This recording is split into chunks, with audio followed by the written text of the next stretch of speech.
Welcome to Pod Studio, level up your fluency from trending topics.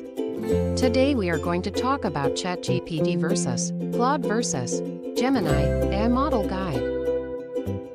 The world of AI is just moving at, well, warp speed, isn't it? It really is. Every single week, it feels like there's a new model, some new capability, just pushing the boundaries of what we thought was possible. Yeah, it's hard to keep up sometimes. It's exhilarating, definitely, but I think for a lot of us, it can also feel a little overwhelming. For sure. With so many powerful tools out there now, how do you even begin to decide which AI is the right one for what you need to do? That's the million-dollar question, really. Well, that's exactly the question we're hoping to dig into today. Welcome, everyone, to a deep dive into the latest head-to-head comparison of the top AI models right now in 2025. ChatGPT, Claude, and Gemini. The big three. Exactly. And we've got a fantastic guide to lean on here. It's by Peter Yang, who meticulously put these three powerhouses through their paces across 9 really practical use cases, things like coding, writing, deep research, and even those fascinating multimodal features. Yeah, it's a really thorough piece of work. He really tested them properly. So our mission today is pretty straightforward. Cut through all the marketing hype, all the noise, and give you truly clear, actionable insights. We want you to walk away knowing precisely which AI model really shines for your specific needs, helping you make, well, the most informed choices. Right, like a practical guide. Think of it as your personal cheat sheet, basically, to making these powerful tools work smarter for you. Sounds good. Okay, so let's unpack this a bit.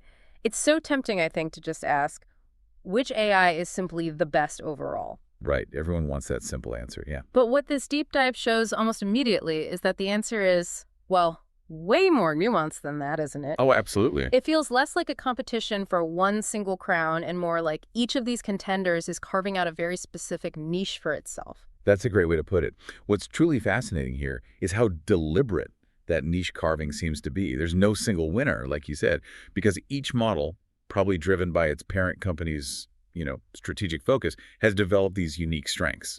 Ah, okay. So the true best model, it really depends entirely on what you're trying to achieve. Yeah. It's almost as if these AIs are specializing to try and dominate particular areas. That makes perfect sense. So, with that framing, let's jump straight into coding. That's a crucial area for so many people listening. Absolutely. The tests here were quite ambitious. First, create a full-featured Tetris with beautiful graphics and controls, and then even push it to make a 2D Super Mario game. Yeah, not trivial tasks. Not at all. So what did these challenges reveal about their coding chops? Right. So for the raw output quality, Yeah. And just, the sheer ambition of what it could pull off, Claude 4 was really the standout there. Okay. Peter Yang's testing showed it built this really gorgeous Tetris game. I mean, complete with scores, next piece preview, really responsive controls. Yeah. And then when pushed further, it even managed to create like an actual playable level 1 of a Mario game after some back and forth. A Mario game? Seriously, from a prompt? Yeah, with mushrooms and Goombas. It's pretty wild. Now, ChatGPT O3. That's OpenAI's latest flagship model.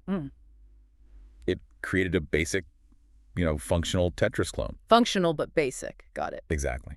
And Gemini 2.5, which is Google's current main offering, made a solid game, but maybe not quite as visually polished as what Claude did. Okay. Producing a playable Mario level just from text prompts that's genuinely astounding. It really is. But it always begs the question, right? If Claude is that capable, what are the trade-offs? Are we looking at a huge cost difference here or maybe limitations elsewhere? You've absolutely hit on the key trade-off. Okay. And yeah, it's mostly about the cost. Ah, okay. Claude 4 Sonnet, that's Anthropic's more powerful, pricier model. It costs a staggering, 20 times more than Gemini 2.5 Flash. 20 times. Wow. Yeah, and Flash is Google's faster, more cost-effective option.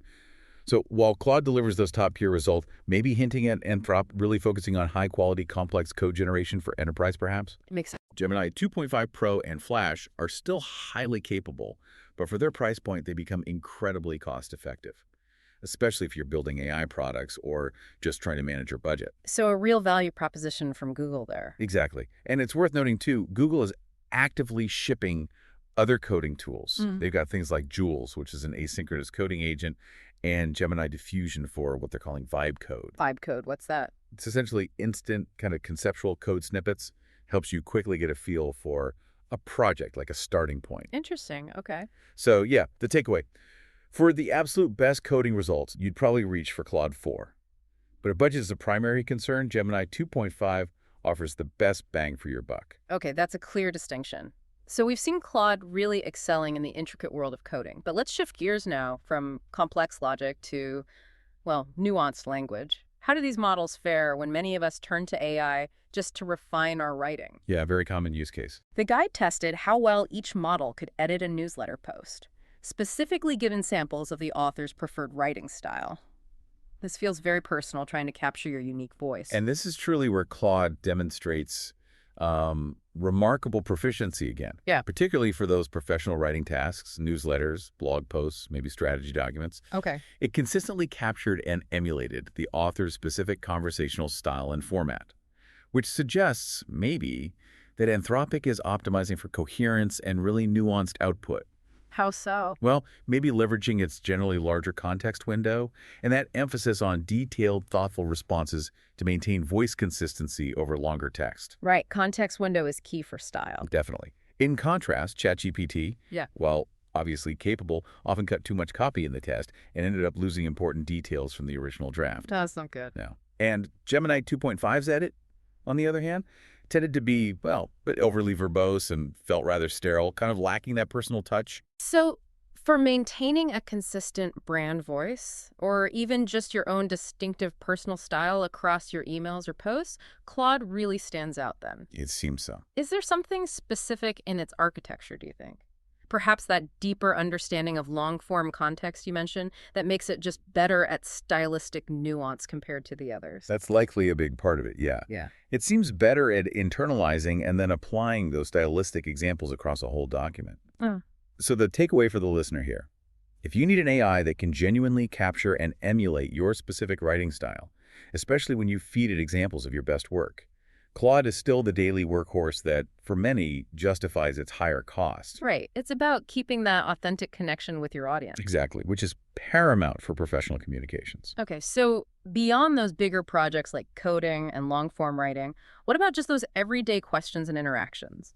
This is where apparently one AI had a surprising, almost personal advantage that makes it feel fundamentally different. Yeah, this raises a really important point.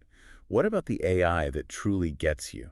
You know, the one that understands your ongoing context and personal preferences. Like a real assistant. Sort of.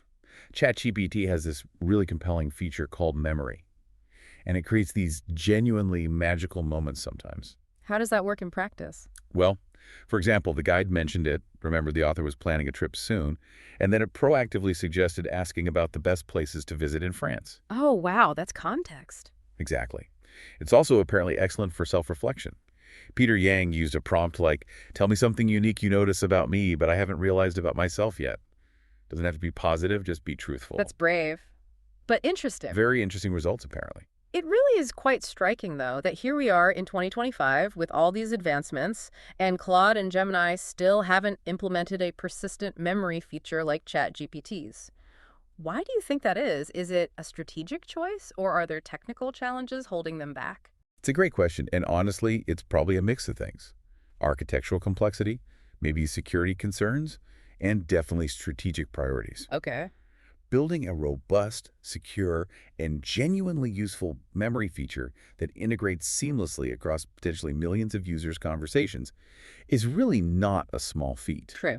Maybe for Anthropic, their focus on enterprise-grade, highly controlled environments makes persistent personal memory a lower priority, or maybe just a more complex feature to roll out responsibly, you know? Right. Data privacy concerns would be huge there. Absolutely. And for Google, well, they've been pushing so hard on the multimodal features like video, as we'll discuss, so their resource allocation might just be different right now. So priorities, basically. Seems like it. But for now, in an age where we kind of expect AI to adapt and anticipate, ChatGPT is the model that truly feels more like a personal assistant, helping you uncover hidden talents or blind spots, because it builds this continuous, evolving understanding of you. So for everyday personal assistance, and just having an AI that learns and remembers your preferences, ChatGPT is currently unparalleled. Okay, that's a very clear advantage for everyday use. Now, shifting from creative generation and personal assistance, for those of us who need to quickly get up to speed on complex topics, the deep research capabilities of these models are frankly where things get really compelling. Hugely important for many professionals. All three models now offer features aimed at rapidly synthesizing information. The test and the guide involved researching the AI coding market and Bolt's strategy to compete. And the results were quite revealing about what deep research actually means to each model. Yeah, this is a critical area. Claude produced this extensive 7-page report, but with a staggering 427 sources. 427. Yeah, it did a great job synthesizing insights, not just dumping raw information, but its actual recommendations felt, well, somewhat generic. Okay. Lots of info, but maybe not super actionable. Kind of. Gemini delivered an even more comprehensive 48-page report with 100 sources. But its conclusions were, as the source nicely put it, too verbose and felt like corporate gibberish, lacking real focus. Ouch. 48 pages of corporate gibberish doesn't sound helpful. Not ideal, no. ChatGPT, however, seemed to strike a really good balance. Its report was 36 pages, with fewer sources, only 25. But, and this is key, it included specific, highly relevant recommendations that actually matched Bolt's real-world strategy. Like what? Things like targeting non-technical users, focusing on speed, adding specific integrations, really concrete stuff. And the listener confession Peter Yang mentioned in the source material is just so relatable, right? We rarely read these huge, deep research reports cover to cover. Guilty as charged. We often just skim for the key points and then use the AI maybe to help polish our own strategy documents. So the quality and the actionability of the insights, not just the sheer quantity of sources, is absolutely crucial. Precisely. ChatGPT's approach here suggests OpenAI might be optimizing for that actionability over just sheer volume, kind of curating the insights rather than just collating everything it finds. Makes sense. So for deep research that offers specific, actionable recommendations without completely overwhelming you, ChatGPT really seems to find that perfect equilibrium right now. It gives you substance you can immediately use to inform your own thinking and strategy. Good takeaway. Okay, let's broaden our view beyond just text and code now into the really exciting world of multimodal capabilities, basically how these AIs handle and generate things like images, voice, and video.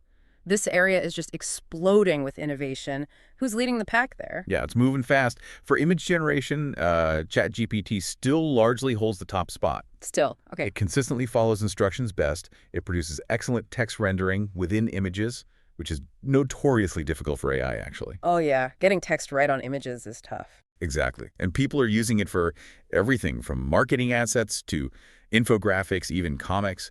The key, as the source notes, is giving it good style examples and then asking for specific tweaks. You have to guide it. Like having a very talented but sometimes very literal art assistant. That's a perfect analogy. You really need to guide its hand with clear visual cues sometimes. Gotcha. What about voice? In voice chat, ChatGPT generally offers the most natural flow and personality. It can even sing now. Terribly, apparently, but hilariously. It adds character, I guess. It does. However, a common user pet peeve across both ChatGPT and Gemini's voice features is their tendency to interrupt. Oh, that would be annoying. Yeah, though apparently you can tell them, don't interrupt me until I tell you I'm done, which is something. But for pure voice dictation efficiency, some users still prefer dedicated apps like Super Whisper. Okay, so images to ChatGPT. Voice is maybe ChatGPT, but with caveats. What about video? Video. This is where Gemini is undeniably superior right now, way ahead. Really? How so? Google's latest VO3 model, which is a significant leap, can turn simple text prompts into these quite remarkable 8-second videos, complete with sounds and voices. Wow, with sound, too. Yeah, the example mentioned of a corgi singing at a piano is apparently truly mind-blowing, and honestly makes a month of Gemini Pro maybe worth the investment, just to experiment with that. A singing corgi. Okay, I might need to see that. It definitely highlights Google's massive investment and, let's face it, their deep expertise in multimedia. Right. So, yeah. To sum up multimodal, for image generation, ChatGPT still seems to reign supreme. But for video, Gemini's VO3 is really in the league of its own right now. Okay, clear winner there for video. Finally, then, we're seeing AI start to truly interact with our digital world in more direct, maybe profound ways, moving beyond just creating content. What about these emerging frontiers like live camera and computer use? These sound like they could be genuine game changers for how we actually work. They really could be. Mm. These features are definitely still nascent, quite early days, but they offer this fascinating glimpse into the future of, well, AI agents. How does live camera work? So live camera means the AI can literally see your computer screen in real time. Whoa. Yeah, which is incredibly useful for things like, say, debugging code with Gemini, especially when you're just vibe coding. Remember that? Right, the conceptual snippets. Exactly. Yeah. You're quickly iterating, getting a feel for it, and the AI can watch and help debug as you go. That's cool. And computer use. That sounds even more involved. It is. It takes it a step further. It lets the AI actually control your keyboard and mouse. Control them. Yep. OpenAI's operator feature, using their O3 model, is already apparently able to perform tasks like looking up complex travel itineraries or making restaurant reservations directly by actually interacting with websites like a human would. So these are less about just generating text or images and much more about actual task automation and really integrated digital assistance. That feels like a huge shift. It's exactly that. While still early, like I said, these features are definitely worth exploring if you're curious about how AI agents are going to integrate more deeply, more seamlessly into our daily workflows pretty soon. Mm-hmm. They're really laying the groundwork for a truly hands-off AI assistant. Imagine an AI not just writing text for you, but navigating your complex SaaS tools, filling out forms online, maybe even managing entire projects by controlling your digital environment. That's genuinely transformative potential right there. It really is. Makes you wonder what next year's models will bring in this space. It's almost dizzying, isn't it, to consider how quickly these capabilities are evolving. So bringing it all together then, what does this all mean when we connect the dots back to the bigger picture of each company's strategy? It feels like these performance differences we've talked about, they aren't accidental, are they? They seem to reflect very deliberate directions from OpenAI, Anthropic, and Google. Yeah, I think that's a safe assumption. This raises that important question again about market focus and strategic positioning. OpenAI clearly seems to want to be your personal AI assistant, right? Dominating the consumer market with features like memory and also making these significant moves in AI coding with their Codex agent and those rumors about acquiring Windsurf, a collaboration platform. Right, aiming for the individual user and developer. Seems like it. Anthropic, with Claude, feels laser-focused on owning coding, specifically for the enterprise. That was really evident from their first AI conference being entirely dedicated to developers. And they keep pushing continuous improvements to their Claude code models. High quality, high cost, maybe aimed at bigger companies. Okay, enterprise coding focus for Anthropic? And Google, with Gemini, well, they're finally waking up in a big way, it seems. Shipping an incredible number of features lately, offering, as we discussed, the most cost-effective models overall, and now boasting these best-in-class multimodal capabilities with VO3. Covering a lot of bases and strong on multimedia. Exactly. It's this fascinating, really high-stakes three-way battle for different segments of the AI landscape, with each company leveraging their unique historical strengths and maybe their future bets. So, based on everything we've discussed, drawing from Peter Yang's testing, what are the final recommendations for you, the listener? How do you choose? Okay, let's try and distill it down. For everyday personal assistance and having an AI that truly gets you by remembering your preferences and context, you should definitely go with ChatGPT. Its memory feature is currently unique and very powerful for that. Okay, personal assistant, ChatGPT. For writing that needs to perfectly capture your specific style, or for professional level coding where quality and complexity are absolutely paramount, Claude consistently seems to justify its higher cost. Got it. High-end writing and coding, Claude. And finally, for groundbreaking video creation, that singing corgi, or if you're building AI products and need to keep costs down, Gemini offers exceptional value and those cutting-edge multimedia features. Video and value Gemini. That's clear. Hopefully that helps break it down. It definitely does. You know, we are truly fortunate, maybe even spoiled, to have three such amazing models competing so intensely head-to-head, pushing each other to innovate at this just dizzying pace. It's an incredible time to be using these tools, isn't it? Absolutely. The pace of progress benefits everyone in the end. So we've navigated the exciting and, let's be honest, rapidly evolving landscape of ChatGPT, Claude, and Gemini here in 2025.